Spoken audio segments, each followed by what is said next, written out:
उच्च करतल दे सम्मानित करवा समस्ते आम उच्च करतल दे सम्मानित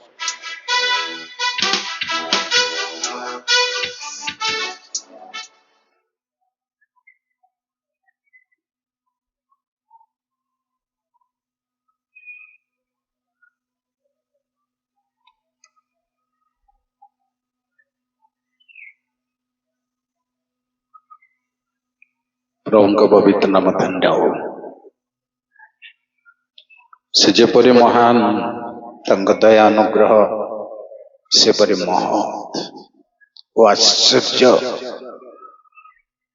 ईश्वरीय गुण सकल अवक्तव्य प्रभु गौरम नाम जय जय हो से आमको सम्मेलन गोटे महासभा करने अवकाश देइचंती आम समस्त यह एक सौभाग्यर विषय तेणु प्रभु गौरव नाम धन्य हो आज कहीं पाटितुंड बेसी सभा बुला चला रे पिले को मैंने सभा मझे पड़िया मध्य इाड़ू झाड़ू होच प्लीज दयापूर्वक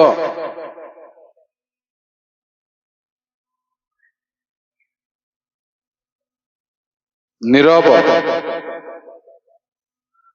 प्रभु को धन्यवाद देवा संगे संगे अधिवेशन आयोजक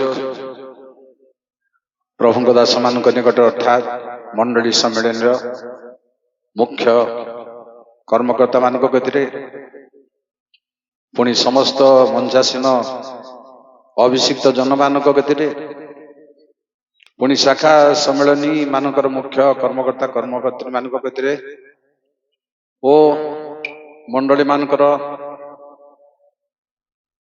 दिकन मान गति कर्मकर्ता कर्मकर्त्री मान गति ओ मंचासीन समस्त प्रभु विशिष्ट विशिष्ट दास मान आह्वान कर समस्त गति मोर सम्मान जनवा संगे संगे स्थानीय मंडली गति धन्यवाद जनुची जड़े पुराणा लोक दरमरा लोक से माने भूली ना डाकी अवकाश देइचंदी सम्मेलन कतर मत से अवस्था मुझे धन्यवाद जनाई पुणी समस्त भाई भौणी मान को प्रभु जीशु नाम रे मोर प्रेम नमस्कार जनाए प्रेज द लॉर्ड हालेलुया नाय नाय सेमती नु हालेलुया हालेलुया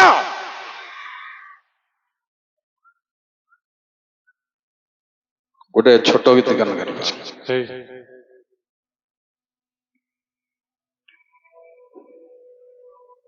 रे मत जगिले मात्र मु शुणी गीत आरंभ हो तुम बाजा आरंभ होबार केड़े प्रेम कला जीसु हे सुंदरा छार पा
ପିଲେ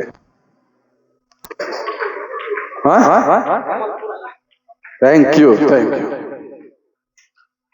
प्रिय भाई बहन माने प्रभु दास दासी माने आम गोटे बहुत बड़ आलोचना चक्र आसी पड़ी बहुत बड़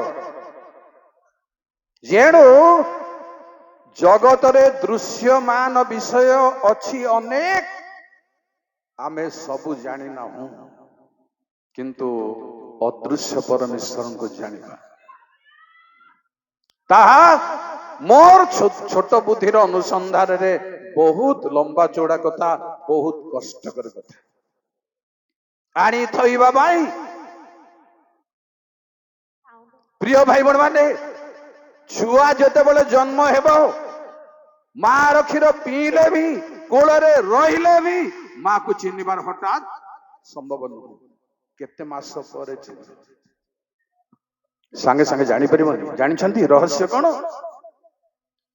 ख्रिस्टियान घरे जन्म है जो सत किंतु आत्मिक भाव जब वयस्क है ना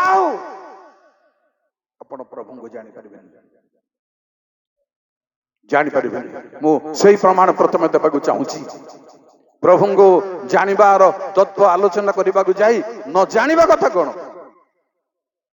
जेणु जानिबा किपरि असंभव ता प्रथमे शुणु प्रिय बापा माँ भाई भौणी माने ख्रिस्टियान घरे जन्म है बढ़ी कर्मकर्ता कर्मकर्त्री आउ प्रचार को प्रचारिका हो पारती किंतु जानिबाटा बहुत बड़ कथा सहज कथा प्रचार भी हो पारे प्रचार करवाटा बड़ कथा किछि नुह जेणु मिलिब सब किंतु जानिबाटा सहज नुह प्रिय भाई बहन माने जानिबाटा बहुत दूर विषय बहुत सहज विषय मुद्दा जेणु जहां द्वारा सुस्थ हैला परे दृष्टि खोलिला परे अंध जीसु को जान देखंतु प्रिय बाबा माँ भाई भौणी माने से स्पर्श करी खोली आखि को से खोलिला परे लोक ताको जानी पारु नांदी मात्र से जीसु को ताको बाहर कर देइछन्ति बोली सुनला परे प्रभु विश्रामबार रे देखा पाई कहले तुमे के मनुष्य पुत्र ठारे विश्वास करबा चाहूछ बोलबार से कोन कहले से किए देखिले क्या से किए प्रिय भाई बहन माने बहुत सावधान दरकार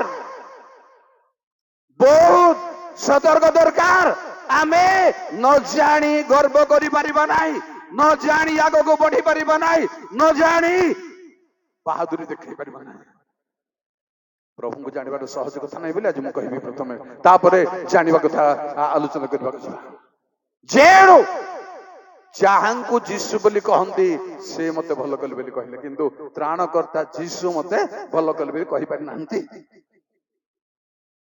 जेणु तापर कहले लोक माने से पापी लोक तमे तांकु गौरव दे परमेश्वर गौरव दियो कौन कहले से जानछथि से पापी की धार्मिक बुझी पाछंती प्रिय ख्रिस्टियान भाई भौणी माने बुझी पाछंती कि प्रिय लीडर माने बुझी पाछंती कि से जीसु गोटार भलो होला पर कहै से पापी की धार्मिक मु जानि मैं जानी मु अंध थी सावधान सावधान मत सावधान नाक पड़ो आपण को सावधान नाक पड़ो कथा कहवा चाहाणी देखा सावधान नाक पड़ो जेणु एभलिया विषयमान अच्छी आलोचना रे प्रिय बापा माँ भाई भौणी माने भलरे सुनतो भलरे ध्यान दे Praise the Lord. Praise the Lord. Hallelujah. प्रिय भाई बहन माने पुणी कहबी मैं आपण को ଯାକୁବ ଆଶୀର୍ବାଦ ପ୍ରାପ୍ତ ଲୋକ, ପରମେଶ୍ୱରଙ୍କ ପ୍ଲାନ୍ ଲୋକ, ଯୋଜନାର ଲୋକ। କିନ୍ତୁ ଆଦି 28 ପର୍ବର 16 ଟିକେ ଦେଖନ୍ତୁ। ମାଇକ ଆଗରେ ଯେଭଳି ପଢିପାରିବେ ନିର୍ଦ୍ୱନ୍ଦରେ ଅନନ୍ତର ନିଦ୍ରା ଭଙ୍ଗ ହୁଅନ୍ତେ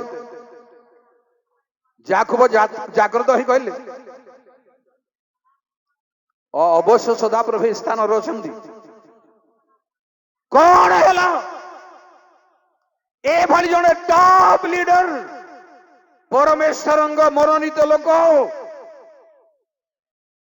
ପ୍ରିୟ ଭାଇ ଭଉଣୀ ମାନେ, ସିଏ କହିଲେ ଜାଗ୍ରତ ହେଲା ପରେ ପରମେଶ୍ୱର ଅଛନ୍ତି, ମାତ୍ର ମୁଁ ତାହା ଜାଣିଲି ଜାଣି ନ ପାରନ୍ତି।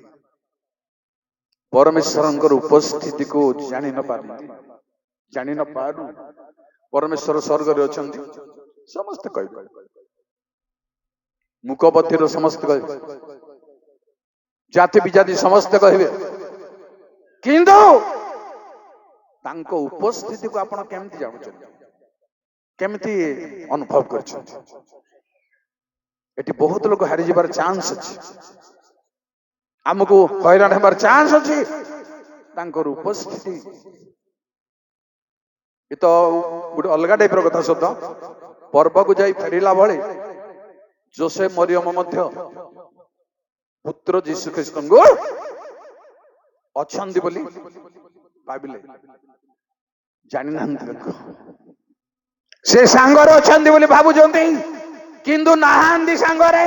ସେ ଭଳିଆ ମୁଁ, ସେ ଭଳି ଆପଣ ମାନେ ଅଛନ୍ତି ଆପଣଙ୍କ ସାଙ୍ଗରେ ବୋଲି ଭାବୁଛନ୍ତି, କିନ୍ତୁ ନାହାନ୍ତି। ପ୍ରଭୁ ସାଙ୍ଗରେ ଅଛନ୍ତି ବୋଲି କେମିତି ଲୋକ ସାଙ୍ଗରେ ରୁହନ୍ତି? ପ୍ରଥମ ସାମୁଏଲ 16 ପର୍ବ 9 ଜଲ୍ଦି। ଜୟ ପ୍ରଭୁ। ଯୁବାମାନଙ୍କ ମଧ୍ୟରୁ ଜଣେ ଉତ୍ତର ଦେଇ କହିଲା, ବେଥଲେହେମିୟ ଯୀଶୁର ପୁତ୍ରଙ୍କୁ ଦେଖିଅଛି, ବଜାଇବାରେ ନିପୁଣ, ମହାବିକ୍ରମଶାଳୀ, ଯୋଦ୍ଧା, କଥାରେ ବିଜ୍ଞ, ରୂପବାନ, ଯେଣୁ ସଦା ପ୍ରଭୁ ସଙ୍ଗରେ ଥିବାର ଆପଣ ଜାଣିବେ ତାହା ନୁହେଁ, ଆପଣଙ୍କ ସଙ୍ଗରେ ଅଛନ୍ତି ବୋଲି ଅନ୍ୟମାନେ ଜାଣିବେ। ଏହା ହଉଛି ପରମେଶ୍ୱରଙ୍କୁ ଜାଣିବାର ବିଷୟ। ଯାକୁବ ମଧ୍ୟ ଜାଣିପାରିଲେ ନାହିଁ। ଶୁଣନ୍ତୁ ପ୍ରିୟ ଭାଇ ଭଉଣୀ, ପ୍ରଥମ ସାମୁଏଲ 2 ପର୍ବର 12। ପ୍ରଭୁଙ୍କ ନାମରେ ଜୟ ହଉ। ଏଲିଙ୍କର ପୁତ୍ରମାନେ ପାପାଧମ ସନ୍ତାନ ଥିଲେ। ଶୁଣନ୍ତୁ ଆଜ୍ଞା, ପାପାଧମର ସନ୍ତାନ ଥିଲେ। ସେମାନେ ସଦାପ୍ରଭୁଙ୍କୁ ଜାଣିଲେ ନାହିଁ।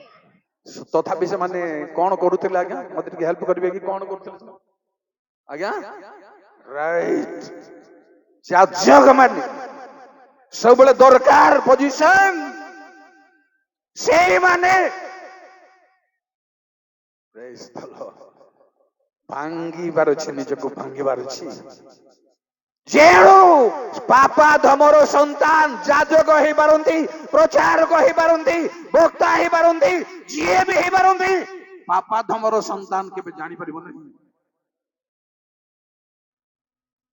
ପ୍ରଭୁଙ୍କ ନାମରେ ଗୌରବ ହଉ। କୋଉମାନେ ଜାଣିପାରୁନାହାନ୍ତି ଶୁଣନ୍ତୁ, କହିବି ଟିକେ। ଜାଣିପାରିବେନି କୋଉମାନେ ପାରୁନାହାନ୍ତି, ପାରିବେନି। ଭଲ କରି ଶୁଣନ୍ତୁ ପୁଅ ଝିଅ ମାନେ। ଜୟ ପ୍ରଭୁ। ପ୍ରିୟ ଭାଇ ଏବଂ ଭଉଣୀ ମାନେ, ସାଧାରଣ ଲୋକ, ଜାଗତିକ ଲୋକ ମଧ୍ୟ ଜାଣୁନାହାନ୍ତି, ପରମେଶ୍ୱରଙ୍କ ଲୋକ ମଧ୍ୟ ଜାଣୁନାହାନ୍ତି। ଯେରେମିୟା 2 ପର୍ବର 8। କୋଉମାନେ? ଶୁଣନ୍ତୁ, ସଦାପ୍ରଭୁ କହନ୍ତି, ହଁ ଯାଜକ ମାନେ କହିଲେ ନାହିଁ। ସଦାପ୍ରଭୁ କାହାନ୍ତି, ସଦାପ୍ରଭୁ କହନ୍ତି, ଏହା ଯାଜକ ମାନେ କହିଲେ ନାହିଁ। କହନ୍ତି ନାହିଁ, କାହାନ୍ତି। ସଦାପ୍ରଭୁ କାହାନ୍ତି, ଏହା ଯାଜକ ମାନେ କହିଲେ ନାହିଁ। ଆଉ ଯେଉଁମାନେ ବ୍ୟବସ୍ଥା ହସ୍ତରେ ଧରନ୍ତି, ସେମାନେ ଆମ୍ଭକୁ ଜାଣିଲେ ନାହିଁ। ଶାସନକର୍ତ୍ତା ମାନେ ମଧ୍ୟ ଆମ୍ଭ ବିରୁଦ୍ଧରେ ଅଧର୍ମାଚରଣ କଲେ। ଯେଣୁ ଥ୍ୟାଙ୍କ ୟୁ, ଯାଜକ ମାନେ ପରମେଶ୍ୱର କାହାନ୍ତି ଖୋଜିବାର ଅଛି, ଲୋଡ଼ିବାର ଅଛି, ତାଙ୍କର ଉପସ୍ଥିତିକୁ ଦରକାର ମନେ କରିପାରୁଛି। ମାତ୍ର ଯାଜକ ମାନେ ମଧ୍ୟ ଅଭ୍ୟାସରେ ଚାଲିଛନ୍ତି, ଅଭ୍ୟାସ। ପ୍ରିୟ ଭାଇ ଭଉଣୀ ମାନେ, ଯାଜକ ମାନେ ଜାଣି ପାରୁନାହାନ୍ତି। ଆଉ ଅପୋଜିଟ ଗୋଟେ ଗୋଷ୍ଠୀକୁ ଦେଖେଇବି ଆପଣଙ୍କୁ, ଯିରିମିୟ 10:25, ସେମାନେ ବି ଜାଣି।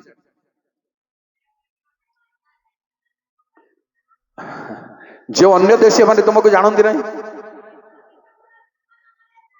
ଥ୍ୟାଙ୍କ ୟୁ ଝିଅ, ଥ୍ୟାଙ୍କ ୟୁ। ହଁ ପ୍ଲିଜ ପ୍ଲିଜ। ହ୍ୟାଲୋ।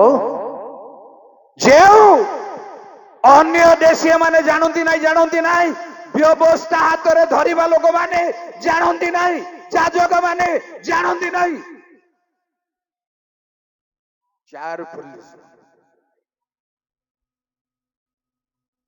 କେୟାରଫୁଲି ଶୁଣ। ଲାଜ ଲାଗିବା କଥା ଏ ସବୁ ଆମକୁ ଶୁଣିଲା ବେଳକୁ, ଇଜ୍ଜତ ଆସିବା କଥା ଶୁଣିଲା ବେଳକୁ। ଆମେ କିଏ? ପରମେଶ୍ୱରଙ୍କୁ ଜାଣିବା ଉପରେ ଆମେ କୋଉ ଜାଗାରେ ଅଛୁ ବର୍ତ୍ତମାନ? ପୁଣି ଶୁଣନ୍ତୁ, ଯିରିମିୟ 8:7। ହଁ, ଆକାଶଗାମିନୀ ଚରଳ, ହଁ, ଆକାଶଗାମିନୀ ଚରଳ ଆପଣାର ନିରୂପିତ ସମୟ ଜାଣେ, ନିରୂପିତ ସମୟ ଜାଣେ। ଆଉ ଗୁଗୁ ଓ ତାଳଚଞ୍ଚ ଓ ସାରସ ଆପଣାର ଆସିବାର କାଳ ରକ୍ଷା କରନ୍ତି। ମାତ୍ର ଆମ୍ଭର ଲୋକମାନେ ସଦାପ୍ରଭୁଙ୍କର ନିୟମ ଜାଣନ୍ତି ନାହିଁ। ଯେଣୁ ପରମେଶ୍ୱରଙ୍କ ଲୋକମାନେ, ଭାଇ ଏବଂ ଭଉଣୀ ମାନେ, ପୁଅ ଏବଂ ଝିଅ ମାନେ, ପରମେଶ୍ୱର କହିଲେ ଆମ୍ଭର ଲୋକମାନେ ଜାଣୁଛନ୍ତି ସ୍ୱର୍ଗରେ ଅଛନ୍ତି। ସେଇଟା ଚଳିବ ନାହିଁ। ଦୁନିଆର ସମସ୍ତେ କହୁଛନ୍ତି ପ୍ରଭୁ ସ୍ୱର୍ଗରେ ଅଛନ୍ତି। ପଶୁମାନେ ମଧ୍ୟ ଉପରକୁ ଅନେକ ଉପରକୁ ଚାହାନ୍ତି। କିଛି ଗୋଟେ ଶକ୍ତି ଉପରେ ଅଛି। ସେଭଳି ଆମେ, ସେଭଳି ମୁଁ, ସେଭଳି ଆପଣ କି? ଡରେଇବାକୁ କହୁନି, ମାତ୍ର ସତର୍କ ହେବାକୁ କହୁଛି। ଯେଣୁ ସେମାନେ ସଦା ପ୍ରଭୁଙ୍କ ନିୟମ, ଅଲଗା କଥା ଗୋଟେ ଆସିଲା, ନିୟମ। ପ୍ରଥମେ କହୁଛି ସଦା ପ୍ରଭୁଙ୍କୁ ଜାଣିବା ପରେ, ନିୟମ କଥା, ଅନ୍ୟାନ୍ୟ କଥା ଜାଣିବା ଦରକାର କଥା ଉପରେ କହିବି ଅବଶ୍ୟ। ପ୍ରିୟ ଭାଇ ଭଉଣୀ ମାନେ, ଏଭଳିଆ କ୍ୟାଡରର ଲୋକମାନେ ପରମେଶ୍ୱରଙ୍କୁ ଜାଣିପାରନ୍ତି ନାହିଁ। ଦୁଃଖର ବିଷୟ କଣ ନା, ଯିରିମିୟ 14:18 ପୁଣି ଶୁଣନ୍ତୁ। ଆମ୍ଭେ ଯେବେ ବାହାର ହୋଇ କ୍ଷେତ୍ରକୁ ଯାଉ, ତେବେ ଦେଖ, ହଁ, ସେଠାରେ ଖଡ୍ଗହତ ଲୋକ। ଖଡ୍ଗ କହିଲ ପରା, କଣ ବୋଲି କହିଲ? ଆଉ ଗୋଟେ ଅକ୍ଷର ମିଶେଇଲା ପରେ ଲାଗିଲା ମତେ। ଖଡ୍ଗହତ ବୋଲି ସିଧା କହିଲା ପରେ ଲାଗିଲେ। ହଁ, ପୁଣି ଆମ୍ଭେ ଯେବେ ନଗରରେ ପ୍ରବେଶ କରୁ, ତେବେ ଦେଖ, ସେଠାରେ ଦୁର୍ଭିକ୍ଷ ପୀଡ଼ିତ ଲୋକ, କାରଣ ଭବିଷ୍ୟତ ବକ୍ତା ଓ ଯାଜକ। ଖଡ୍ଗହତଟା ଛାଡିଦେଲୁ ଦ୍ୱିତୀୟରେ, ମୁଁ ତ ଆଉଥରେ ପଢ ବୋଲି କହିଲି ନା। ଆମ୍ଭେ ଯେବେ ବାହାର ହୋଇ କ୍ଷେତ୍ରକୁ ଯାଉ, ତେବେ ଦେଖ, ସେଠାରେ ଖଡ୍ଗହତ ଲୋକ। ପୁଣି ଆମ୍ଭେ ଯେବେ ନଗରରେ ପ୍ରବେଶ କରୁ, ତେବେ ଦେଖ, ସେଠାରେ ଦୁର୍ଭିକ୍ଷ ପୀଡ଼ିତ ଗୋଟେ ଲୋକ। ମିନିଟ। ଦୁଇ ପ୍ରକାର ଲୋକ, ଗାଁରେ ଗୋଟେ ପ୍ରକାର ଲୋକ, କ୍ଷେତ୍ରରେ ଅନ୍ୟ ପ୍ରକାର ଲୋକ, ସମସ୍ତେ ବଢିଛନ୍ତି। ପ୍ରିୟ ଭାଇ ଭଉଣୀ ମାନେ, ଘଟଣା କଣ ଦୟାକରି ଶୁଣନ୍ତୁ ତଳକୁ। କାରଣ ଭବିଷ୍ୟତ ବକ୍ତା ଓ ଯାଜକ ଉଭୟ ଦେଶରେ ଭ୍ରମଣ କରନ୍ତି। ଭବିଷ୍ୟତ ବକ୍ତା ଯାଜକ ମାନେ ଦେଶରେ ଭ୍ରମଣ କରୁଛନ୍ତି। ଏ ଗାଁକୁ ଟୁର ପକଉଛନ୍ତି, ସେ ଗାଁକୁ ଟୁର ପକଉଛନ୍ତି, ଆଉ ସିଆଡେ ଯାଉଛନ୍ତି, ଆସୁଛନ୍ତି, ଗାଁରେ ବୁଲୁଛନ୍ତି, ଏ ନମସ୍କାର କରୁଛି, ସେ ନମସ୍କାର କରୁଛି, ସବୁ ଠିକ ଅଛି। କିନ୍ତୁ ସେମାନେ ଜାଣୁ ନାହାନ୍ତି। ସେଥିପାଇଁ ଯୀଶୁ ଗୋଟେ କଥା କହିଲେ, ଜେରୁସାଲେମରେ ଜେରିକୋକୁ ଯାଉ ଯାଉ ଡକାୟତ ମାନଙ୍କ ହାବୁଡରେ ପଡିଲା ଜଣେ, ତାକୁ ଦରମରା କରି ମାରି ବାଟ ପାଖରେ ପକେଇଦେଲେ। ସେ ବାଟେ ଲେବିୟ ଆଉ ଯାଜକ ଅନ୍ୟ ବାଟ ଦେଇ ପଳେଇଲେ। ପ୍ରିୟ ବନ୍ଧୁମାନେ, ପ୍ରିୟ ପ୍ରଭୁଙ୍କ ଲୋକମାନେ, ଆପଣ ନୂତନ ନିୟମ ପ୍ରଥମ ପିତର 2:5 ଅନୁସାରେ ଆପଣ ମଧ୍ୟ ଗୋଟେ ଯାଜକ, ଜଣେ ପରମେଶ୍ୱରଙ୍କର ଜଣେ ଯାଜକ। ତାହାଙ୍କ ନିକଟକୁ ଆସି ତୁମ୍ଭେମାନେ ମଧ୍ୟ ଯୀଶୁଖ୍ରୀଷ୍ଟଙ୍କ ଦ୍ୱାରା ଈଶ୍ୱରଙ୍କ ନିକଟରେ ସୁଗ୍ରାହ୍ୟ ଆତ୍ମିକ ବଳି ଉତ୍ସର୍ଗ କରିବା ନିମନ୍ତେ ପବିତ୍ର ଯାଜକ ବର୍ଗ ହେବା ପାଇଁ। ଯାଜକ ବର୍ଗ, पवित्र बलि उत्सर्ग करने केवल नुहे क्षेत्र में कौन है गाँव में पड़ी को पीड़ा पीड़ित खड्गरे ना पीड़ारे ना कौथिरे कहार कथा आम बुझुनु जेणु जानी पारुनु एभली अवस्था परमेश्वर को जानिबार बहुत दूर विषय। प्रिय भाई बहन मैंने शुणु कौन परिणाम एमाने कौन परिणाम तीतस एक पर्वर 16 पद टिके देखंतु एमाने जो जानुछु जानुछु बोली कहउचंदी ସେମାନେ ଈଶ୍ୱର आमे जो जानुछु जानुछु बोली मु कहूची तार उत्तर शुणुंगो ସେମାନେ ଈଶ୍ୱରଙ୍କୁ ଜାଣନ୍ତି ବୋଲି ସ୍ୱୀକାର सेमाने उत्तर ईश्वर को जानନ୍ତି बोली स्वीकार करନ୍ତି କିନ୍ତୁ ସେମାନଙ୍କ କର୍ମ ଦ୍ୱାରା ତାହାଙ୍କୁ ଅସ୍ୱୀକାର କରନ୍ତି। जेणु प्रभु को जानू बोली कहती स्वीकार करती किंतु कर्म न जानी प्रभु को न जानिबा कर्म प्रभु का जानिबार कोन कर्म नुह भाव चिंताधारा नुह मुखमंडल नुह एक्टिविटी नुह पूरा जीरो पूरा मिछ तेणु परमेश्वर को न जानिबार परिणाम भयंकर अटे भयंकर अटे। केमती लोग जानी पारती होशेय 5 पर्व 4 जय प्रभु सेमानक क्रिया सकल ସେମାନଙ୍କୁ ଆପଣମାନଙ୍କ ପରମେଶ୍ୱରଙ୍କ ପ୍ରତି ଫେରିବାକୁ ଦେବ ନାହିଁ କାରଣ ସେମାନଙ୍କ ଅନ୍ତରରେ ବ୍ୟଭିଚାରର ଆତ୍ମା ଅଛି ଓ ସେମାନେ ସଦାପ୍ରଭୁଙ୍କୁ ଜାଣନ୍ତି ନାହିଁ। जेणु फेरी पारिबे ना रियलाइज करि पारिबे ना जेते वर्ष सेमिते हे बीती जाउची अनुताप नाही खेद नाही क्रंदन नाही किछि नाही कारण फेरिबा को देबो नाही सेमानकर एटीट्यूड जेमती अछि प्रभुंकर सानिध्य को जीवा को चांस मिलिबो भलरे सुनंदा भलरे मु मद सुनुछि केते कोन हेले मध्य संशोधन हे परिबो आम लाइफ रे किछि देखुछु कि आमे संशोधन कहा देखुछु कि भाषा कथा वार्ता मध्य आमे संशोधन करि पार चिंता का चली को शब्द को कौन कहि पारुछि बिब्लिकली ताहा मध्य आमे संशोधन बटर हे पारु नै सेमिनि ही चली कारण कौन प्रभु निकट को फेरिबा को देव ना कारण परमेश्वर कहले आंभर दास परि अंध किए आंभर प्रेरित दूत परि बधिर किए आम संगे मिलन रे थिबा लोक परि अंध किए जो माने बहुत घनिष्ठ संपर्क प्रभु गटारे से माने ही अंध से माने ही बधिर तेणु जानिबार भयंकर विषय प्रिय भाई बहन माने बहुत बड़ कथा साधारण कथा नुहे सब हो पारिबो प्रार्थना हो पारिबो प्रचार हो पारिबो प्रभु को जानिबा कथा केमते अलग कथा ताहा हमरो आलोचना विषय किंतु जानि रखो जेबे न जानिबा परमेश्वर को जानिछु जते बेले अन्यान्य केते जिंस भी हमको जानिबा को पड़िबो कोन अन्यान्य केते छोटिया कथा कहूची आपन को गीत संहिता 95:10 हालेलुया 40 वर्ष जाए सही वंश प्रति विरक्त थिलु एही लोक माने अंतकरण भ्रांत परमेश्वरंकर मार्ग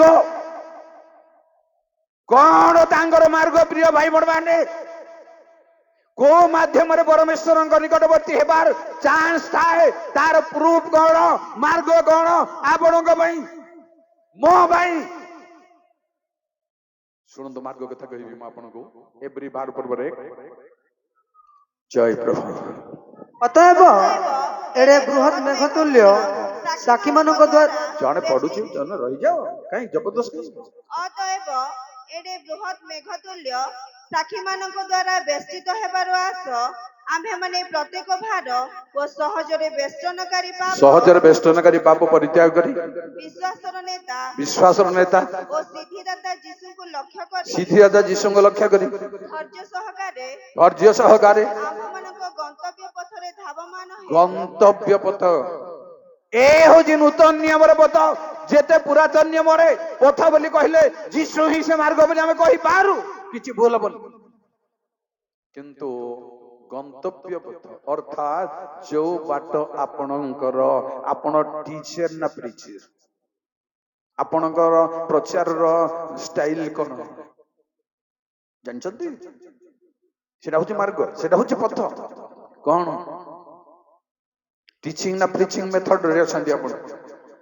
କୋଉ ଟାଇପର, କୋଉ ଅନୁଗ୍ରହ ଦାନ ଆପଣଙ୍କର, କେମିତି ଚାଲିବା ଦରକାର, କେମିତି ବ୍ୟବହାର କରିବା ଦରକାର ଜାଣିଛନ୍ତି କି?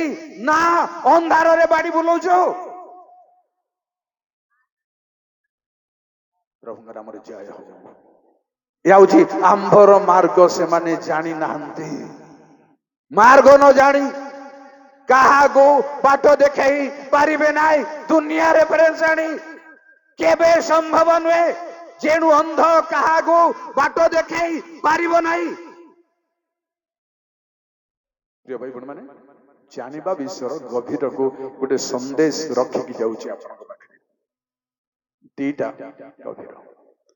ଗୋଟେ ହଉଛି ମାଥ୍ୟୁ 24:36। ବ୍ୟାଖ୍ୟା ମୁଁ କରିବିନି, କିନ୍ତୁ ଆପଣଙ୍କୁ ରଖୁଛି। କିନ୍ତୁ ସେହି ଦିନ ଓ ଦଣ୍ଡ ବିଷୟ କେହି ଜାଣନ୍ତି ନାହିଁ, ସ୍ୱର୍ଗର ଦୂତମାନେ କିମ୍ବା ପୁତ୍ର ସୁଦ୍ଧା ଜାଣନ୍ତି ନାହିଁ, କେବଳ ମାତ୍ର ପିତା ଜାଣନ୍ତି। ଜାଣିବା ଉପରେ ଅତି ଗଭୀର କଥା ଶୁଣନ୍ତୁ। ପୁତ୍ର ସୁଦ୍ଧା ଜାଣନ୍ତି,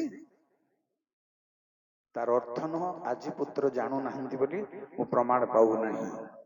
କାହିଁକି ଲେଖା ହେଇଛି ମାନେ ପ୍ରକାଶିତ 1 ପଢନ୍ତୁ ନା, ପଢନ୍ତୁ ନାହିଁ 1:1। ଯେଣୁ ଯୀଶୁ ଖ୍ରୀଷ୍ଟଙ୍କ ପ୍ରକାଶିତ ବାକ୍ୟ, ଏଥିରେ ଆମକୁ ସେ ଆନ୍ସରଟା ମିଳିଯାଉଛି। ବର୍ତ୍ତମାନ ତାଙ୍କ ଠାରେ ଗୁପ୍ତ ନାହିଁ, କିନ୍ତୁ ସେତେବେଳକୁ କୋଉ କାରଣରୁ ସେ କହିଲେ ପୁତ୍ର ବି ଜାଣି ନାହାନ୍ତି। ଆଉ ଗୋଟେ ୟା ଉପରେ ଅତି ଗଭୀର ହବ। ଗୀତ 35:11 ପୁରା ଦିମାଗ ଦରକାର।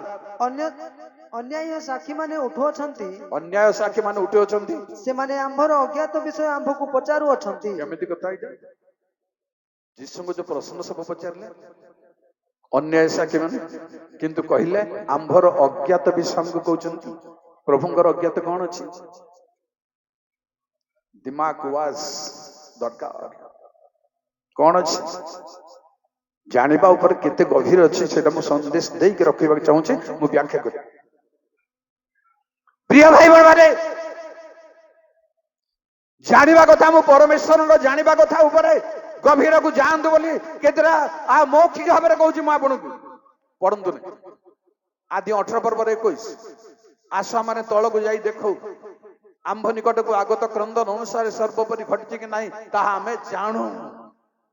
ଗଲେ ଜାଣିବେ, ତା ପୂର୍ବରୁ ଆଜ୍ଞା, ତା ପୂର୍ବରୁ ଜାଣିବେନି ନା କଣ ଭାବୁଛନ୍ତି ଆପଣ?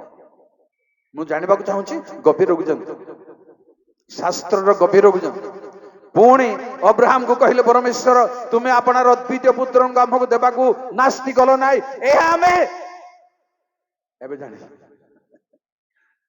ଆଉ ଗୋଟେ କଥା କହିବି ଆପଣଙ୍କୁ, ଯାତ୍ରା 33 ପର୍ବର 4-5 ଟିକେ ସେଇଟା ଟିକେ ପଢନ୍ତୁ।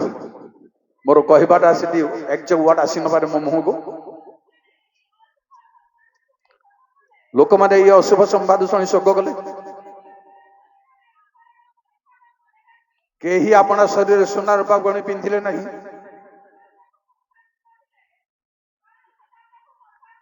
କହିଥିଲେ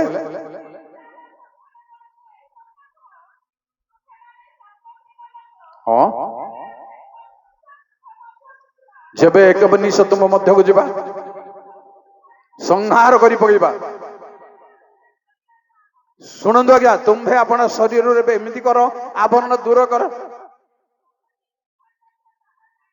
କେମିତି ଆବରଣ ଦୂର କଲେ ଜାଣିବେ, ତାପରେ ତା ପୂର୍ବରୁ ଜାଣିପାରିବେନି?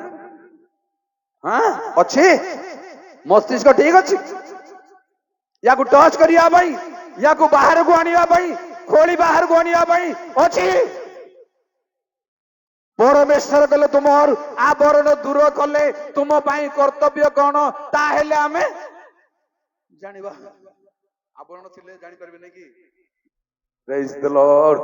ପ୍ରଭୁଙ୍କ ବାକ୍ୟ ପାଇଁ ପ୍ରଭୁଙ୍କ ନାମରେ ଧନ୍ୟ ହଉ। ଆଶ୍ଚର୍ଯ୍ୟ ମହାନ। ପ୍ରିୟ ଭାଇ ଭଉଣୀ ମାନେ, ତେବେ ମୋର ଏ କଥା କହିବାର କାରଣ ହଉଛି ଆମେ ଜାଣିବାଟା ସହଜ ମନେ ନ କରୁ ଆଉ ଜାଣିବାକୁ ଯାଉ ଚେଷ୍ଟା କରୁ। କେମିତି ଜାଣିବ ତାର ମାର୍ଗ ଟିକେ କହିବି ମଧ୍ୟ, କିନ୍ତୁ ଶୁଣନ୍ତୁ, ମଣିଷ ଜାଣିବା ବହୁତ ବହୁତ କଷ୍ଟକର ଓ ନ ଜାଣିବା ବହୁତ କଥା ଅଛି। ବହୁତ ନ ଜାଣିବା ବିଷୟ ବହୁତ ଅଛି, ଆମେ ଜାଣିନାଉ। ଉଦାହରଣ ସ୍ୱରୂପ ମୁଁ କହିବି ଆପଣଙ୍କୁ, ଗୀତ 71:15 ନ ଜାଣିବା ବିଷୟ, ଈଶ୍ୱରୀୟ ବିଷୟ ନ ଜାଣିବାଟା ବହୁତ ବହୁତ ଅଛି। ମୋହର ମୁଖ ଦିନ ଯାକ ତୁମ୍ଭର ଧର୍ମ ଓ ତୁମ୍ଭର ପରିତ୍ରାଣ ବର୍ଣ୍ଣନା କରିବ, କାରଣ ମୁଁ ତହିଁର ସଂଖ୍ୟା ଜାଣେ ନାହିଁ। ପରିତ୍ରାଣର ସଂଖ୍ୟା ପୁଣି ଭକ୍ତକୁ ଜଣେ ନାହିଁ, ଜଣେ ନାହିଁ। ଭଲରେ ଧ୍ୟାନର ସହିତ ବାଇବଲ ଭିତରକୁ ଆସନ୍ତୁ। ପ୍ରଚାର କରିବା ପାଇଁ ବାଇବଲ ପଢନ୍ତୁ ନାହିଁ, ଏ ଭିତର ଶକ୍ତି ପାଇବା ପାଇଁ, ଜ୍ଞାନ ପାଇବା ପାଇଁ ବାଇବଲ ପଢିବା ଦରକାର। ଜାଣିବା ପାଇଁ, ଈଶ୍ୱରଙ୍କ ତତ୍ତ୍ୱ ଜାଣିବା ପାଇଁ ବାଇବଲ ପଢିବା ଦରକାର। ପ୍ରଚାର କରିବା ପାଇଁ ଆମେ ପଢୁଥିବାରୁ ଭିତରକୁ ଯାଇପାରୁନୁ, ଯିବା ପାଇଁ ସମର୍ଥ ହେଇପାରୁନୁ। ଆମକୁ ସେ ଖୁସି ନାହିଁ, କାରଣ ପରମେଶ୍ୱରଙ୍କୁ ଦାଉଦ କହିଲେ, ଯେପରି ହଜାର ହଜାର ସୁନା ରୂପାଟାରେ ତୁମର ବାକ୍ୟ ବହୁମୂଲ୍ୟ, ମୋର ମନ ଯେପରି ଖୁସି ରହିବ ବାକ୍ୟ ପାଇଁ, ଏଠି ମତେ ଦୟା କର। ପ୍ରିୟ ଭାଇ ଭଉଣୀ ମାନେ, ଜାଣିବା, ଆମ ଜାଣିବାଟା ବହୁତ କଷ୍ଟ, ବହୁତ କଷ୍ଟ। କେମିତି ବହୁତ କଷ୍ଟ? ଗୋଟେ ଗୋଟେ କଥା ଗଭୀର ହେଇପାରେ। ମାଥ୍ୟୁ 24 ପର୍ବ 24:26 ହେଇଯାଇ ବୋଲି ଶୁଣିବ ବୋଲି ଅତଏବ କହୁଛି। ଦେଖ, କୋଉଟା କହିଲି ମୁଁ? ପଢୁଛୁ କୋଉଟା କହିଲି କି? ପଦ ପର୍ବ କହିଲି କି? ଏତେ ବ୍ୟସ୍ତ କାହିଁକି? 39 ପୁଣି ଜଳପ୍ଲାବନ ଆସି ସମସ୍ତଙ୍କୁ ଭସାଇ ନ ନେବା ପର୍ଯ୍ୟନ୍ତ ଯେପରି ଜାଣି ନଥିଲେ, ବେଶ ସେଇ ସମୟରେ ଲୋକମାନେ, ପୃଥିବୀର ଲୋକମାନେ, ଜଳ ବର୍ଷିଲା 40 ଦିନ, ଆଉ ଜାହାଜ ଭାସିଲା, ସମସ୍ତେ ମଲେ, ଜାଣିପାରିଲେନି। 40 ଦିନ ପର୍ଯ୍ୟନ୍ତ ଜାଣିପାରିନାହାନ୍ତି। କଣ କାରଣ? ଦେଖନ୍ତୁ, ବର୍ତ୍ତମାନ ବିଜ୍ଞାନ ଯୁଗରେ 2 ଦିନ ବର୍ଷା ହବ, ଗୋଟେ ସପ୍ତାହ ପୂର୍ବରୁ, 10 ଦିନ ପୂର୍ବରୁ ଘୋଷଣା ହଉଛି। ବର୍ଷା ଏମିତି ବର୍ଷା ହବ, ସେମିତି ବର୍ଷା ହବ, ଅମୁକ ଜିଲ୍ଲାରେ ହବ, ସମୁକ ଜିଲ୍ଲାରେ ହବ, ଏଇ ଅମୁକ ଜିଲ୍ଲାରେ ହବନି, ସମୁକ ଜିଲ୍ଲାରେ ହବନି, ଏତେ ଧାରାରେ ବର୍ଷା ହବ, ଏତେ ଧାରାରେ ପବନ ବହିବ, ସବୁ କିନ୍ତୁ ଲେଖା ହେଇଛି। କାରଣ କଣ ପ୍ରିୟ ଭାଇ ଭଉଣୀ ମାନେ, ବାପା ମା ମାନେ ଭଲ ଭାବରେ ଜଳପ୍ଲାବନ ହେଲା, କିନ୍ତୁ ସେମାନେ ଜାଣିଲେ ନାହିଁ। ଗୋଟେ କଥା, ପ୍ରଭୁ ଜାଣିବାକୁ ଦେବେନି, ଜାଣିବାକୁ ଦେବେନି। ଆମେ ଜ୍ଞାନୀ ମାନଙ୍କର ଜ୍ଞାନକୁ ପୂର୍ଣ୍ଣ କରିବେ କି? ଆମେ ଜ୍ଞାନୀ ମାନଙ୍କର ଜ୍ଞାନକୁ ହରଣ କରିବା, ଲୁପ୍ତ କରିବା, ଗୁପ୍ତ କରିବା, ଜାଣିବାକୁ ଚାନ୍ସ ମିଳିବନି। କଣ ଭାଇ? ପ୍ରକାଶିତ 3:3 ଏଣୁ କି ପ୍ରକାରେ ଶିକ୍ଷା ପାଇଅଛ ଓ ଶ୍ରବଣ କରିଅଛ, ତାହା ସ୍ମରଣ କରି ପାଳନ କର ଓ ମନ ପରିବର୍ତ୍ତନ କର। ଯଦି ଜାଗ୍ରତ ନ ହୁଅ, ତାହେଲେ ଆମ୍ଭେ ଚୋର ପରି ଆସିବୁ, ଆଉ କେଉଁ ସମୟରେ ତୁମ୍ଭ ଉପରେ ଆସି ପଡିବୁ, ତାହା ତୁମ୍ଭେ କୌଣସି ପ୍ରକାରେ ଜାଣିବ ନାହିଁ। ଯେଣୁ କୌଣସି ପ୍ରକାରେ ଜାଣିପାରିବ ନାହିଁ। ପ୍ରିୟ ଭାଇ ଭଉଣୀ ମାନେ, ପ୍ରିୟ ପୁଅ ଝିଅ ମାନେ, ଯୀଶୁ ଆସିବେ ଆସିବେ ବୋଲି ଘୋଷଣା ହବ, କିନ୍ତୁ ଜାଣିପାରିବ ନାହିଁ। ଦୁନିଆ ଲୋକ ଘୋଷଣା କରୁଛନ୍ତି, ଦୁନିଆ ଲୋକ କହୁଛନ୍ତି ପ୍ରଭୁ ଆସିବେ, ବିଳମ୍ବ କରିବେ ନାହିଁ ବୋଲି। କିନ୍ତୁ ଯୋଉମାନେ ସେଇ ପ୍ରକାର ଆଚରଣରେ ଅଛନ୍ତି, ସେମାନେ ଜାଣିପାରିବେନି, କିନ୍ତୁ ଅନ୍ୟମାନେ ସମସ୍ତେ ଜାଣିବେ। ପ୍ରଭୁ ନିରୂପିତ ଲୋକମାନେ ସମସ୍ତେ ଜାଣିବେ। ସେମାନେ ଶୋଇ ପଡିଥିଲେ ମଧ୍ୟ ଉଠାଇ ବର ସହିତ ସାକ୍ଷାତ କରିବାକୁ ଚାନ୍ସ ମିଳିବ ସେମାନଙ୍କୁ। ତେଣୁ ପ୍ରିୟ ଭାଇ ଭଉଣୀ ମାନେ ଶୁଣନ୍ତୁ, ଆମମାନଙ୍କୁ ନ ଜାଣିବା ଦ୍ୱାରା ସମସ୍ୟା କଣ, କ୍ଷତି କଣ, ଓ ଜାଣିବା ଦରକାରର ମହତ୍ଵ କଣ, କଣ ସେ ମହତ୍ଵ କହୁଛି ଶୁଣନ୍ତୁ। ଜାଣିବା ମହତ୍ଵ କଣ? ପ୍ରକୃତ ଭାବରେ କୋଉମାନେ ଜାଣିପାରିବେ? କାରଣ ଲେଖାଯାଏ, ଯୋଉମାନେ ଆଧ୍ୟାତ୍ମିକ ସେମାନେ ସମସ୍ତ ଜାଣନ୍ତି, କିନ୍ତୁ ଦୁଷ୍ଟ ଜାଣିପାରିବ ନାହିଁ। 28 ପର୍ବ ହିତୋପଦେଶ 5 ପଦ।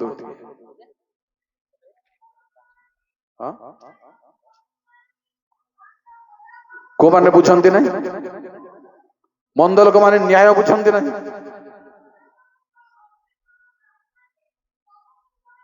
ଯେଣୁ ଚାନ୍ସ ନାହିଁ ବୋଲି ମୁଁ ଆଉ ଟୋଟାଲି କହୁନାହିଁ। ଯୋଉମାନେ ପରମେଶ୍ୱରଙ୍କ ଅନ୍ୱେଷଣ କରନ୍ତି, ପରମେଶ୍ୱରଙ୍କ ଅନ୍ୱେଷଣ ତ ସାଧାରଣ କଥା ନୁହଁ। କେମିତି ସାଧାରଣ କଥା ନୁହଁ ମାନେ ପଢନ୍ତୁ ନାହିଁ, ବେଶୀ ହେଇଯିବ। ଦ୍ୱିତୀୟ ବଂଶାବଳୀ 7:14 ପରମେଶ୍ୱର କହିଲେ, ଯେବେ ଆମ ନାମରେ ବିଖ୍ୟାତ ଲୋକମାନେ ଆଉ ପ୍ରାର୍ଥନା କରିବେ, ଆପଣ ମାନଙ୍କୁ ନମ୍ର କରି ପ୍ରାର୍ଥନା କରିବେ, ଆମର ମୁଖ ଅନ୍ୱେଷଣ। ପରମେଶ୍ୱରଙ୍କ ମୁଖ ତ ଦେଖିପାରିବ ନାହିଁ। ମୂଷାଙ୍କୁ ପରମେଶ୍ୱର କହିଲେ, ମନୁଷ୍ୟ ଆମର ମୁଖ ଦେଖି ବଞ୍ଚିବ ନାହିଁ, ତେବେ କହିଲେ କେମିତି ଆମର ମୁଖ ଅନ୍ୱେଷଣ କରି? ଏହା ହଉଛି ଜାଣିବାର ବିଷୟ।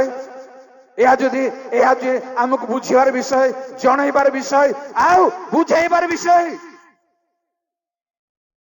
ନହେଲେ ଆପଣ ପ୍ରଚାର କଲା ବେଳକୁ କେହି ଯଦି ଉଠି କହିବ, ଏଡେ ମୂଷା ଏମିତି କହିଲେ ଦେଖିପାରିବନି, କହିଲେ ପରମେଶ୍ୱର କେମିତି ମୁଖ ଅନ୍ୱେଷଣ କର ବୋଲି କହୁଛନ୍ତି, କଣ କହିବେ? ମୁଁ ଏବେ କହିପାରିବିନି, ପରେ କହିଦେବି ବୋଲି କହିବେ ନା କଣ? ଆସନ୍ତୁ, ସମର୍ପଣ। ଏସବୁର ତତ୍ଵ ଜାଣିବା ପାଇଁ ସମର୍ପଣ। এই ସବୁର ତତ୍ଵ ଜାଣିବା ପାଇଁ ପରମେଶ୍ୱରଙ୍କର ଶକ୍ତି ଅନ୍ୱେଷଣ, ମୁଖ ଅନ୍ୱେଷଣ, ଇଚ୍ଛା ଲୋଡ଼ିବା ଦରକାର। ଏସବୁ ଜାଣିବା ପାଇଁ ନିଶ୍ଚୟ ପରମେଶ୍ୱର ଜାଣିବାକୁ ଦେବେ। ଯେଣୁ ଲେଖା ହେଉଛି ସଦାପ୍ରଭୁଙ୍କ ଗୁପ୍ତ ବିଷୟ ତାହାଙ୍କର ଭୟକାରୀ ମାନଙ୍କ ଠାରେ। ପ୍ରେଜ୍ ଦ ଲର୍ଡ। ନିଶ୍ଚୟ ଯେବେ ପ୍ରକୃତ ଭୟ କରୁଛୁ ପରମେଶ୍ୱରଙ୍କୁ, ପରମେଶ୍ୱରଙ୍କ ଭୟର ଅର୍ଥ ହେଉଛି ମନ୍ଦତା ପ୍ରତି ଘୃଣା। ଯାହା ଯାହା ମନ୍ଦ ତାକୁ ଘୃଣା କରିବାଟା ହଉଛି, ପରିତ୍ୟାଗ କରିବାଟା ହଉଛି ପରମେଶ୍ୱରଙ୍କ ଭୟ। ଏମିତି ସେମିତି ପରମେଶ୍ୱରଙ୍କ ଭୟ ନୁହଁ। ତେଣୁ ପ୍ରିୟ ଭାଇ ଭଉଣୀ ମାନେ, ଜାଣିବ କେମିତି ପରମେଶ୍ୱରଙ୍କୁ? ଜାଣିବା କେମିତି? ଶୁଣନ୍ତୁ, ଅଳ୍ପ କଥା କହିବି ଯେ ତାହା ହଉଛି ନିଶ୍ଚିତ ଭାବରେ ଯାତ୍ରା ପୁସ୍ତକ 6:7। ହାଲେଲୁୟା। ଆମ୍ଭେ ତୁମ୍ଭମାନଙ୍କୁ ଆପଣା ଲୋକ ରୂପେ ଗ୍ରହଣ କରିବା, ଆମ୍ଭେ ତୁମ୍ଭମାନଙ୍କୁ ଆପଣା ଲୋକ ରୂପେ ଗ୍ରହଣ କରିବା ଓ ଆମ୍ଭେ ତୁମ୍ଭମାନଙ୍କର ପରମେଶ୍ୱର ହେବା। ତହିଁରେ ମିଶ୍ରୀୟ ମାନଙ୍କ ଭାର ବହନରୁ ତୁମ୍ଭମାନଙ୍କର ନିସ୍ତାର କରି ଆମ୍ଭେ ଯେ ତୁମ୍ଭମାନଙ୍କ ପରମେଶ୍ୱର ସଦାପ୍ରଭୁ ଅଟୁ, ତାହା ତୁମ୍ଭେମାନେ ଜାଣିବ। କେତେବେଳେ? ଯେତେବେଳେ ପରମେଶ୍ୱର ତାଙ୍କ ପରିଚୟ ଆପଣଙ୍କୁ ଦେବେ, ମତେ ଦେବେ, ଆପଣଙ୍କୁ ଦେବେ, ପୁଅ ଝିଅ ମାନେ, ସେତେବେଳେ ପରମେଶ୍ୱର କେମିତି ପରମେଶ୍ୱର ସେତେବେଳେ ଜାଣିବାର ଚାନ୍ସ ଅଛି। 8:22 କେମିତି ଜାଣିବାର ଚାନ୍ସ ଅଛି ଶୁଣନ୍ତୁ। ପୁଣି ପୃଥିବୀ ମଧ୍ୟରେ କେବଳ ଆମ୍ଭେ ସଦାପ୍ରଭୁ ଅଟୁ, ଏହା ତୁମ୍ଭକୁ ଜଣାଇବା ନିମନ୍ତେ ସେଇଦିନ ଆମ୍ଭ ଲୋକମାନଙ୍କ ନିବାସ ସ୍ଥାନ ଗୋସନ ପ୍ରଦେଶ ଭିନ୍ନ କରିବା, ସେଠାରେ ଦଂଶକାଦିର ଝାଙ୍କ ହେବ ନାହିଁ। ଯେପରି ତମେ ଜାଣିପାରିବ ତୁମର ବାସସ୍ଥାନରେ ପରିସ୍ଥିତି, ପ୍ରତିକୂଳ ପରିସ୍ଥିତି ଘଟିବ ନାହିଁ, ତେବେ ତୁମେ ଜାଣିବ ଯେ ଆମେ ପରମେଶ୍ୱର, ତୁମର ପରମେଶ୍ୱର। ଜାଣିବାର ଚାନ୍ସ ଦିଅନ୍ତି ପରମେଶ୍ୱର। এই ମାଧ୍ୟମରେ ଜାଣିବାର ଚାନ୍ସ ଦିଅନ୍ତି ପ୍ରିୟ ଭାଇ ଭଉଣୀ ମାନେ। ସେ କର୍ମ କରିବେ, ପରିଚୟ ଦେବେ, ଆଉ ଆପଣଙ୍କ ସପକ୍ଷରେ କାର୍ଯ୍ୟ କରିବେ। ତେବେ ପରମେଶ୍ୱରଙ୍କ ସନ୍ଧାନ ମିଳିପାରିବ, ଜାଣିପାରିବେ। କେବଳ ତାହା ନୁହଁ, ମୁଁ ପ୍ରାୟ ଶେଷ କରିବି। ବାଇବଲ କହୁଛି ପରମେଶ୍ୱରଙ୍କୁ ଜ୍ଞାତ ଛାଡ଼ିବାକୁ ହବ। ମୁଁ ବାରମ୍ବାର କହୁଛି, ଖରାପ ଭାବିବେନି, ସ୍ୱର୍ଗରେ ଅଛନ୍ତି, ଏଟା ବିଲକୁଲ ଛାଡ଼ି ଦିଅନ୍ତୁ। ଆପଣଙ୍କ ସାଙ୍ଗରେ ଅଛି, এটা ଜାଣିବାର ଅଛି, এটা ଚିହ୍ନିବାର ଅଛି, এটা ଅନୁଭବ କରିବାର ଅଛି। ଏହା ହେଉଛି ସବୁଠାରୁ ମୁଖ୍ୟ ବିଷୟ। ଯେଣୁ ଆଇବ କହିଲେ, ମୋର ଡାହାଣରେ ସେ ଚାଲନ୍ତି, ମାତ୍ର ମୁଁ ଜାଣିଲି। ସେଇ ଚାନ୍ସ ନ ହରାଇବା ପାଇଁ ଆପଣଙ୍କ ସାଙ୍ଗରେ ପରମେଶ୍ୱର ଅଛନ୍ତି, ଏହା ଅନୁଭବ କରିବା ପାଇଁ। ଆମର ପ୍ରସଙ୍ଗରେ ହାତ ଲେଖାରେ କିଛି ଦେଇଥିଲେ, ଈଶ୍ୱରଙ୍କୁ ଜାଣିବା ଅନୁଭବ। ଯଦି ବି ସେଇ ପଦରେ ସେଟା ନାହିଁ, ତଥାପି ଚାହୁଁଛନ୍ତି ବୋଧେ ସେମାନେ ଜାଣିବା ପାଇଁ, ଲୋକ ଜାଣନ୍ତୁ ବୋଲି। ଈଶ୍ୱରଙ୍କୁ ଜାଣିବା ଗୌରବ, ଅନୁଭବ ଜାଣିବାର ଅଛି, ଅନୁଭବ କରିବାର ଅଛି। ପ୍ରିୟ ଭାଇ ଭଉଣୀ, ଫାରୋ ଯୋସେଫକୁ କହିଲେ, ଯୋସେଫ ବିଷୟରେ ଲୋକମାନଙ୍କୁ କହିଲେ, ଏହାଙ୍କ ପରିଚୟ ଆମେ ପାଇପାରିବା, ଏହାଙ୍କ ପାଖରେ ପରମେଶ୍ୱରଙ୍କ ଆତ୍ମା ଅଛନ୍ତି। ଅନ୍ୟମାନେ ଜାଣିବେ, ଆପଣ ଜାଣିବେ ଯେ କେତେବେଳେ ଜାଣିବେ? ଆପଣଙ୍କର ଭବିଷ୍ୟତ କି ପ୍ରକାର ଚାଲିଛି ତା ଅନୁସାରେ ଜାଣିବେ। ଦ୍ୱିତୀୟ ସାମୁଏଲ 5:12 ଜଲ୍ଦି। ତହିଁରେ ସଦାପ୍ରଭୁ ଦାଉଦଙ୍କୁ ଇସ୍ରାଏଲର ରାଜପଦରେ ସ୍ଥିର କଲେ ଓ ଆପଣ ଇସ୍ରାଏଲ ଲୋକଙ୍କ ସକାଶୁ ତାଙ୍କ ରାଜ୍ୟ ଉନ୍ନତ କଲେ, ଏହା ସେ ବୁଝିଲେ। କେତେଟି କାରଣ ତା ଜୀବନରେ ଘଟିବାରୁ ଦାଉଦ ବୁଝିଲେ, ଜାଣିଲେ ଯେ ପରମେଶ୍ୱର ମତେ ରାଜ୍ୟରେ ସ୍ଥିର କରିଛନ୍ତି, ଦୃଢ କରିଛନ୍ତି, ଉନ୍ନତ କରିଛନ୍ତି। ଏପରି ଘଟଣା କାରଣ ପିତରଙ୍କୁ ଯୀଶୁ ଗୋଟେ କଥା କହିଲେ, ମୁଁ ଏବେ ଯାହା ତୁମ ପାଇଁ କରୁଛି ତୁମେ ବର୍ତ୍ତମାନ ବୁଝିପାରିବନି, କିନ୍ତୁ ପରେ ଟାଇମ ଥାଏ, ଗୋଟେ ଅବକାଶ ଅପେକ୍ଷାରେ ଥିବାର ଅଛି। ଟାଇମ ଥିବ ଜାଣିବା ପାଇଁ, ଯେତେ କଷ୍ଟ ବିଷୟ ହେଲେ ମଧ୍ୟ ଜାଣିବା ପାଇଁ ଟାଇମ ଥିବ, ଅବକାଶ ଥିବ। ପ୍ରିୟ ଭାଇ ମାନେ, ଯାହା ମାଧ୍ୟମରେ ଆମେ ଜାଣିପାରୁ ଏପରି ଗୋଟେ ମାଧ୍ୟମ ପୁଣି କହିବି ଶୁଣନ୍ତୁ। ହୋସିୟ 2:19 କେମିତି ଜ୍ଞାତ ହେଇପାରିବ? କେମିତି? ପୁଣି ଆମ୍ଭେ ଚିରକାଳ ଆମ୍ଭେ ଚିରକାଳ ନିମନ୍ତେ ଆମ୍ଭ ପାଇଁ ତୁମର ବାଗଦାନ କରିବା। ଆମ୍ଭ ପାଇଁ ତୁମକୁ ବାଗଦାନ କରିବା। ହଁ, ଆମ୍ଭେ ତୁମକୁ ଧର୍ମରେ ନ୍ୟାୟ ବିଚାରରେ ସ୍ନେହପୂର୍ଣ୍ଣ କରୁଣାରେ ଧର୍ମରେ ନ୍ୟାୟ ବିଚାରରେ ସ୍ନେହପୂର୍ଣ୍ଣ କରୁଣାରେ ଓ ଦୟାରେ ଆମ୍ଭ ପାଇଁ ବାଗଦାନ କରିବା। ଆମ୍ଭେ ତୁମକୁ ବିଶ୍ୱସ୍ତତାରେ ଆମ୍ଭ ପାଇଁ ବାଗଦାନ କରିବା। ତାପରେ ତହିଁରେ ତୁମ୍ଭେ ସଦାପ୍ରଭୁଙ୍କୁ ଜ୍ଞାତ ହେବ। ଯେଣୁ ଯୋଉମାନଙ୍କୁ ପ୍ରଭୁ ପରମେଶ୍ୱର ନ୍ୟାୟ ବିଚାରରେ ଧର୍ମରେ ବାଗଦାନ କରୁଛନ୍ତି, ପିନ୍ଧଉଛନ୍ତି ଏସବୁ, ସେମାନେ ଜାଣିବେ। ଯଦି ବାଗଦାତା କନ୍ୟା ଆମେ ନୁହଁ, ଜାଣିପାରିବା ତା ମନକୁ ମନ ଜାଣିବା ପାଇଁ ଚାନ୍ସ ଅଛି।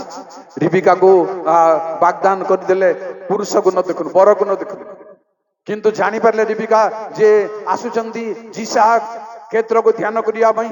ସେ କହିଲେ ତାଙ୍କ ଦାସଙ୍କୁ, ଆମ ସହିତ ସାକ୍ଷାତ କରିବାକୁ ଆସୁଛନ୍ତି, ସେ ପୁରୁଷ କିଏ? ଜାଣିଲେ କେମିତି? ପ୍ରିୟ ଭାଇ ମାନେ, ଜାଣିଲେ କେମିତି? ଆଦମଙ୍କର ଘୋର ନିଦ୍ରା ସମୟରେ ହବାଙ୍କୁ ବନେଇ ଆଣିଲେ, ତାଙ୍କ ସମ୍ମୁଖ ରଖିଲେ। ଆଦମ କହିଲେ ମୋର ସ୍ଥିର ସ୍ତ୍ରୀ। ଜାଣିଲେ କେମିତି? ଚାନ୍ସ ଅଛି, ପ୍ରଭୁ ଜାଣିବାକୁ ଦିଅନ୍ତି। କାରଣ ପଢନ୍ତୁ ଯିର୍ମୀୟ 24:7। ଜୟ ପ୍ରଭୁ। ପୁଣି ଆମ୍ଭେ ଯେ ସଦାପ୍ରଭୁ ଅଟୁ ଏହା ଜାଣିବାର ମନ ସେମାନଙ୍କୁ ଦେବା, ତହିଁରେ ସେମାନେ ଆମ୍ଭର ଲୋକ ହେବେ ଓ ଆମ୍ଭେ ସେମାନଙ୍କର ପରମେଶ୍ୱର ହେବା, କାରଣ ସେମାନେ ସର୍ବାନ୍ତକରଣ ସହିତ ଆମ୍ଭ ନିକଟକୁ ଫେରି ଆସିବେ। ଯେଣୁ ଜାଣିବା ପାଇଁ ମନ ଦତ ହେବ। ପ୍ରିୟ ଭାଇ ମାନେ, ମୁଁ ପ୍ରଥମେ ଆପଣଙ୍କୁ କହିଲି, ଏଭଳି ଦୁରାଚରଣ ଯେବେ ଅଛି, ଯେବେ ଆତ୍ମାଙ୍କର ଗ୍ରାହ୍ୟ ଜିନିଷ ଯେବେ ଆମ ପାଖରେ ଅଛି, ଜାଣିବାର ଚାନ୍ସ ନାହିଁ। ଯଦି ଆମେ ଠିକ ଅଛୁ, ନିଶ୍ଚୟ ଜାଣିବାର ଚାନ୍ସ। ଜାଣିବାର ମନ ପରମେଶ୍ୱର ଦିଅନ୍ତି ତାଙ୍କ ଦାସ ଦାସୀ ମାନଙ୍କୁ, ତାଙ୍କ ଲୋକମାନଙ୍କୁ। ସେ ମନ ଆପେ ଆପେ ଆସିଯିବ, ଆପେ ଆପେ ସେଟ୍ ହେଇଯିବ, ପରମେଶ୍ୱରଙ୍କ ନିକଟବର୍ତ୍ତୀ ହେବ। ଜାଣି ରଖନ୍ତୁ। ପୁଣି ଆପଣଙ୍କୁ ଶେଷ କଥା ପ୍ରାୟ କହିବି, ହୋସିୟ 6:4।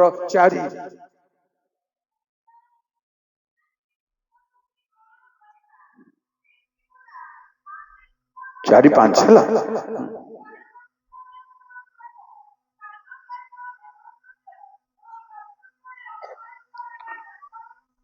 ଆଉ ଟିକେ ଆଗକୁ ବା, ଆଗକୁ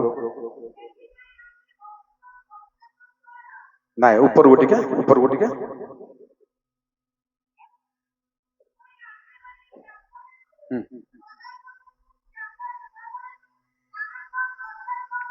ବେଶ, ସେଇଟା ଦରକାର ମତେ, ପରମେଶ୍ୱରଙ୍କୁ ଜାଣିବା ପାଇଁ।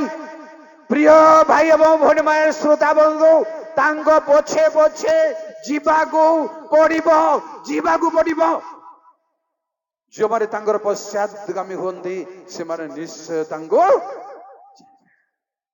କାରଣ ଜାଣିବାର ମହତ୍ଵ ମୁଁ ଅନ୍ୟ ସମୟରେ କହିବି।